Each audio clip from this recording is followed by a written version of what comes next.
Cease fire है दोनों मुल्कों के दरमियान में जो अमेरिका की इंटरवेंशन पे और बाकी जो फ्रेंडली कंट्रीज़ हैं United kingdom, Saudi Arabia, Turkey, उनकी इंटरवेंशन पे जब भारत ने उनको अप्रोच किया उसके बाद से सीज फायर तो होल्ड कर रहे हैं। मगर इंटरेस्टिंगली कल भारत के प्राइम मिनिस्टर नरेंद्र मोदी ने फिर से जो सेबर रैटलिंग है वो स्टार्ट कर दी। हैरत इस बात पे है कि इतनी ज्यादा थ्रैशिंग के बाद भी जो पाकिस्तान ने जिस अंदाज की रिटालिएशन की, इतनी मार खाने के बाद भी भारत के प्राइम मिनिस्टर अमन के बजाय फिर इस तरह की स्टेटमेंट इशू कर रहे हैं कि मुल्क के अंदर उनकी मुखालिफत में शिद्दत आ रही है।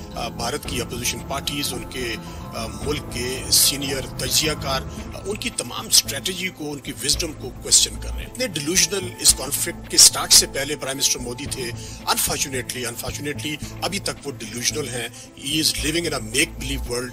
उन्होंने अपनी दुनिया क्रिएट कर रखी है जिसमें वो रहते हैं। वो अंडरस्टैंड नहीं कर रहे Pakistan and India nuclear capable state है। आपने पहले भी अनप्रोवोक्ड अटैक किया पाकिस्तान के ऊपर बगैर किसी सबूत के। पहलगाम को आपने एक रीजन बना के पाकिस्तान के खिलाफ जारियत कमिट की। जो जिस तरह का जवाब आपको मिला वो ये कहा जा रहा है कि उस जवाब को, पाकिस्तान के मिलिट्री ऑपरेशंस को, पाकिस्तान के फाइटर प्लेन्स की कारकर्दगी को टेक्स्ट बुक के तौर पे देखा जाएगा और दुनिया की जो वॉर कॉलेजेस हैं उसमें उनको पढ़ाया जाएगा। फिर भी इनको अकल नहीं आती।